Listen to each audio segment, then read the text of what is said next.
네, 안녕하십니까. 이상호입니다. 자, 오늘 여러분들한테 안 좋은 부분이 또 말씀을 먼저 드려야 될 것 같은데요. 시장이 그만큼 하락폭이 좀 커지면서 이 대형주에 대한 움직임이 상당히 좋지 않은 그런 모습들이 나타나고 있습니다. 그러면서 이제 개별주에 대한 움직임은 앞으로도 이어질 수밖에 없는 그런 분위기 아닌가, 그렇게 이제 판단을 하고 있고요. 오늘 특징적으로 우리 보셔야 되는 것은 이제 메타버스 관련이겠죠. 그 중에서도 이제, 덱스터 다시 한번 말씀을 드리도록 하겠습니다. 덱스터 같은 경우는 이 방송 통해서 한 네 번째 지금 말씀드린 것 같은데, 일단은, 목표가가 이 12,000원 부근이라는 제시를 해드렸었는데, 지금 일단은 11,000원대까지 쉽게 올라오는 모습을 보였지만, 추가적인 상승 자체는 조금, 부족한 그런 모습을 나타내고 있고, 일단 메타버스 관련해서 이제 특수효과 관련된 기업으로 판단하시면 되고요. 우리가 이제 동종업종인 이 자이언트 스텝이 현재 9,600억, 9,680억 정도 시가총액이 평가되고 있습니다. 그러면서 지금 현재 상당한 급등 양상을 좀 나타냈었고, 거기에 대비해서 이 지금 덱스터 같은 경우에는 아직까지 시가총액을 따질 때 약 2,600억 정도 나타나고 있고, 우리가 1분기까지 매출만 보더라도 실질적으로 이제 두 가지 기업이 크게 차이는 나지 않거든요. 오히려 마진 같은 경우, 우리가 이제 OP 같은 경우에는 덱스터가 훨씬 더 높게 나타나는 경향도 나타나고 있습니다. 그만큼 최근에는 이런 메타버스 관련으로 오늘 시장에서 이슈가 되는 것이 VR이라든지 또는 AR에 대한 그런 관심도가 높아졌고 콘텐츠들이 부각되고 있다라는 부분이었는데, 우리가 이제 증강의 AR이 이제 증강현실을 얘기하는 거고요. VR이 이제 가상현실을 얘기하는 건데, 그런 부분 자체를 어떻게 보면 만들어내기 위해서 가장 필요한 것은 우리가 이제 VFX 효과, 특수 효과를 만들어내야지만 그런 부분에 대해서 좀 더 현실성 있게 환경을 구성할 수 있다라는 부분이죠. 그런 부분에서 현재 자이언트 스텝이라든지 또는 이제 덱스터 같은 기업들, 그리고 이직 스튜디오 같은 기업들이 상당한 인기를 이루면서 거기에 따라서 주가적인 부분에서도 재평가를 받고 있는 그런 양상이라 좀 보시면 되겠습니다.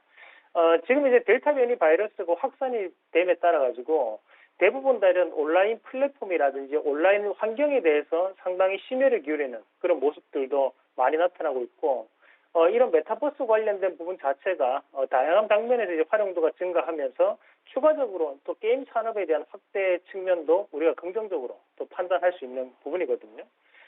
지금 현재 이 델타 변이 바이러스가 쉽게 잡히지 않는 그런 부분으로 감안했을 때 온라인 문화에 대한 대체 효과는 좀 더 지속적 있게 나타나지 않을까라는 부분으로 해석을 하고 있습니다. 추가적으로 우리가 또 눈여겨볼 수 있는 부분, 제가 판단할 때는 이 부분도 좀 더 부각될 수 있을 것 같은데요.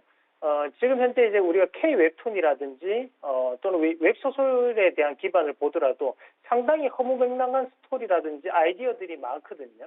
그런 것들을 최대한 특수효과적으로 이끌어내야 되는 부분을 감안한다면 이런 덱스터라든지 자이언트 스텝 같은 기업들이 이런 특수효과가 상당히 많이 활용될 수 있는 방안이 나오지 않을까 그렇게 판단을 하고, 우리가 현재 넷플릭스가 올해 5천억에 대한 투자를 이루어냈습니다. 하지만 후반기에는 또 디즈니 TV가 또 국내에 들어오게 됩니다. 그런 부분을 감안한다면 이 디즈니 TV 같은 경우에도 우리 기업들에 대한 그런 특수효과라든지 또는 이제 K 컨텐츠에 대한 부분 자체를 높게 평가를 하고 있거든요.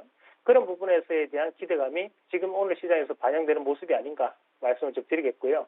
악재가 한계가 있다면 시장이 악재인 것 같습니다. 그래서 오늘 같은 날 원래는 한 12,000원대까지 쉽게 올라갈 수 있는 자리라고 저는 판단을 하고 있었는데요. 그 자리까지 지금 가지 못하는 모습이었고, 대신에 추세적 상승은 유지될 가능성이 높기 때문에 다시 한 번 더 눌림목 이후에 12,000원을 강하게 돌파하는 그런 흐름이 나타나지 않을까, 그런 말씀을 드리도록 하겠습니다.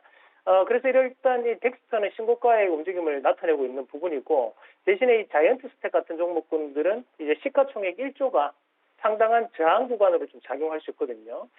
우리가 아무리 이런 VFX 효과에 대한 재평이 나타나더라도 시가총액 1조라는 것은 상당히 돌파하기 힘든 구간이 될 가능성이 높습니다. 그래서 분명히 다시 한번 더 저평가된 관련주 덱스터에 대한 매기세는 좀 더 들어올 수 있다라고 판단하고, 추가적으로 우리가 나도 메타버스 관련주를 한번 사보고 싶은데 다들 너무 올라가지고 부담된다 하시는 분들한테는 제가 오늘 한 가지 종목을 말씀을 드릴 텐데요.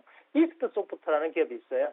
이 이스트 소프트라는 기업은 최근에 이제 LR 관련해서 우리가 피팅 안경에 대한 그런 기술력을 개발을 해냈고, 거기에 따른 부분에서 활용도가 더 높아지고 있거든요. 우리가 현재 병원이라든지 안경을 맞출 때도 쉽게 사실 방문하기 꺼려지는 부분이라는 거죠. 그래서 점점점 더 이런 증강현실 쪽으로 다가오고 있는 그런 서비스라든지 기술적인 부분 자체는 부각될 가능성이 있다라고 보고 저는 지금 아직도 저평가되어 있는 뭐 VR이나 LR 관련주 하나 찾아봐라 하면 저는 여러분들께 이스트 소프트 관심 있게 지켜보시면 분명히 좋은 재평가가 나타나지 않을까 말씀까지 마무리하도록 하겠습니다.